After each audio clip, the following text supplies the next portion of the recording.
ہوگی؟ کیا کبھی ایک جوائنٹ چیمبر آف کامرس ہوگا اور وہاں ٹریڈنگ ہوگی؟ کوئی ماننے کو تیار نہیں ہوتا، کہتے ہیں کہ بیوقوف ہو، کبھی حکومتیں الاؤ کریں گی؟ اگر یہ الاؤ کر دیا تو دیکھیے ختم ہو گئی بات. لیکن وہ ہوا. صحیح بات ہے کہ ابھی بھی پرمٹ لینے میں وقت لگتا ہے، لیکن بس جاتی، لوگ آتے، کم لوگ آتے. آج 10 آ رہے ہیں لیکن کل 50 آئیں گے. ایک انسٹیٹیوشن بن گیا ہے. اور کتنا بھی تناؤ ہو، یہ ممبئی کے بعد بات چیت بند ہوئی لیکن بسیں بند نہیں ہوئی، کاروبار بند نہیں ہوا. مشکلات ہیں لیکن جب تک آپ وہ خواب نہ دیکھتے وہ کبھی اس کو کبھی آپ عملی جامہ ہی نہیں پہنا ویسے سکتے. یہ اہم بات ہے اس میں، اگر دیکھیں ہم عمومی طور پہ ایک لیتے ہیں اور ہمارا رویہ منفی بھی ہو جاتا ہے کہ بات آگے نہیں بڑھ رہی ہے وہ، لیکن یہ جو انہوں نے نکات اٹھائے ہیں ڈاکٹر مٹو نے، یہ اپنی جگہ پہ درست ہے کہ ممبئی بھی ہوا، بات چیت بھی بند ہوئی، بسیں بند نہیں ہوئی، کاروبار بھی ہوتا رہا. جو مظلوم ہوتا ہے نا، جو مشکل میں ہوتا ہے، جو کمرے میں بند ہو، اس کی خواہش ہوتی ہے کہ کمرے کا دروازہ کب کھلے تو میں باہر نکلوں فریش ہوا میں. کشمیری اسی طرح ایک کمرے میں بند ہے دونوں.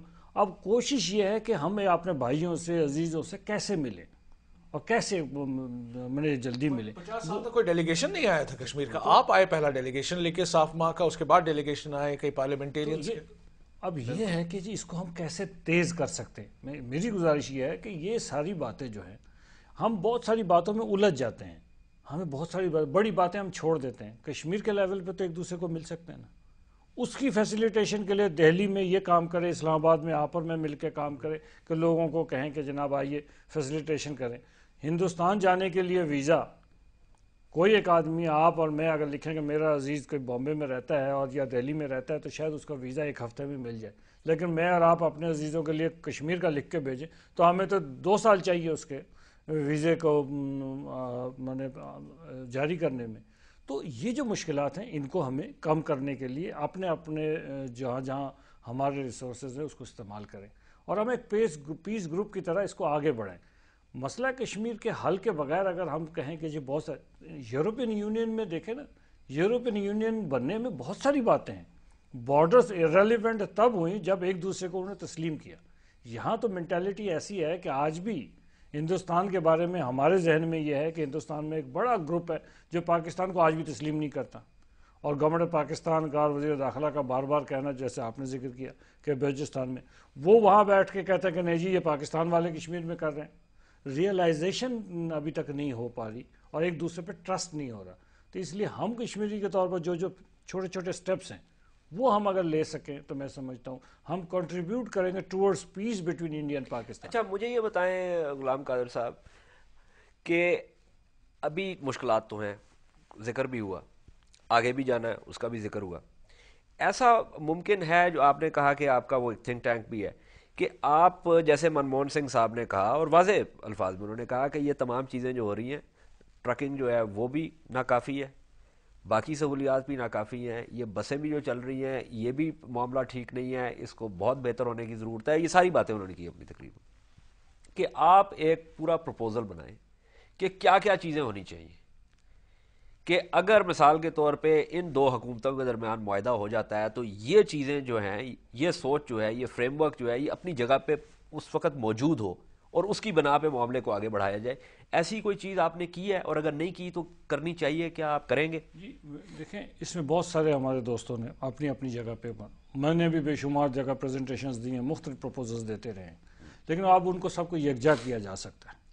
یکجا کرنے کی ضرورت ہے. یکجا کر کے فرض کریں کہ ہم دہلی میں 2 دوست ہیں، سری نگر میں جو دوست ہیں، ہم نے ایک تجویز رکھی کہ جو وکلا ہیں دونوں طرف کے وہ مظفر آباد اور سری نگر میں ہر 6 مہینے کے بعد ملیں.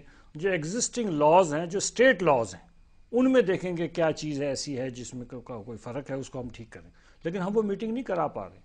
وہ میٹنگ نہیں کرا پا رہے. میں ایک سوال شاہ صاحب سے بھی پوچھوں گا اور آپ سے بھی پوچھوں گا. میں نے ذکر کیا پریزیڈنٹ مشرف صاحب کے فارمولا کا یا انڈرسٹینڈنگ کی جو تھی ایک انڈین لیڈرشپ کے ساتھ. ایک شک اور شبہ کا یہ مسئلہ بنا ہوا ہے کہ جو نئی حکومت ہے پاکستان کی، کیا اس انڈرسٹینڈنگ پہ قائم ہے؟ کیونکہ اگر یہ لگے بھارت کی لیڈرشپ، کیونکہ بھئی وہ اب یہاں نئی گورنمنٹ ہو گئی ہے، نئی سرکار ہے، وہ کہہ رہے ہیں آپ کہیں اور سے شروع کریے، اس سے بڑی مشکلات ہوگی. کیونکہ جہاں آپ رکے تھے وہیں شروعات ہونی چاہیے. انٹرلوکیوٹر چینج ہو جائے لیکن بات اگر پھر پیچھے چڑھے جائے، پھر آپ کو پھر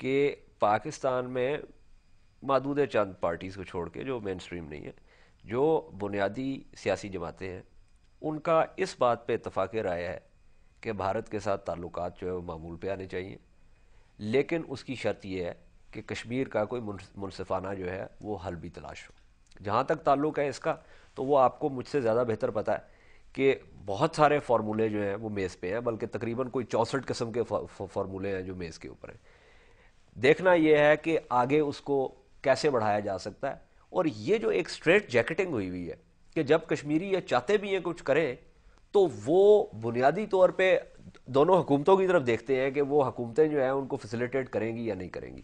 اس میں ایک منٹ کے لیے، جب پریزیڈنٹ زرداری صاحب ابھی صدر نہیں بنے تھے، ان دنوں میری ان سے ملاقات ہوئی تھی ایک میٹنگ میں، تو ان کی جو گفتگو ہمارے ساتھ تھی، اس گفتگو سے مجھے یہ لگا تھا کہ وہ اسی پروسیس کو آگے بڑھانا چاہتے ہیں، اور ان کی گفتگو بھی آپ دیکھیں، انہوں نے بڑی کوشش بھی کی ہے۔ پاکستان کی گورنمنٹ کی یہ کوشش ہے جو ہے، میں پیپلز پارٹی سے نہیں ہوں، لیکن مجھے کچھ باتوں کا پتہ ہے کہ جی پاکستان گورنمنٹ چاہتی ہے کہ اس مسئلے کو آگے بڑھایا جائے۔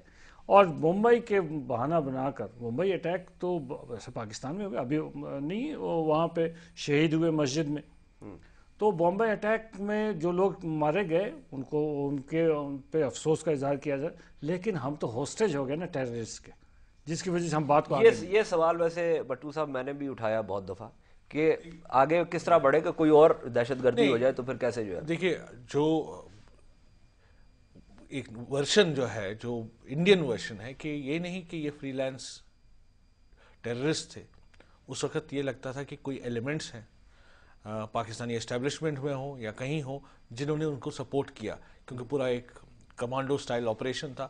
سچ ہے غلط ہے وہ انویسٹیگیشن اور کورٹ بتائے گی، لیکن یہ ایک امپریشن تھا کہ یہ اس کی وجہ سے بات۔ پروگرام کا وقت ختم ہو گیا، بہت سارے سوالات جو ہے وہ ان کے جوابات آپ نے دیے، بہت سارے سوالات جو ہیں وہ مزید ہمارے سامنے آ گئے۔ ہمیشہ یہی ہوتا ہے، اور مجھے تو ہمیشہ یہ لگتا ہے کہ آپ ایک سوال کا جواب دیں، اس جواب سے بہت سارے سوالات جو ہے وہ کھڑے ہو جاتے ہیں۔ لیکن میں آپ کا بہت شکر گزار ہوں، آپ نے وقت دیا شاہ غلام قادر صاحب آپ کا۔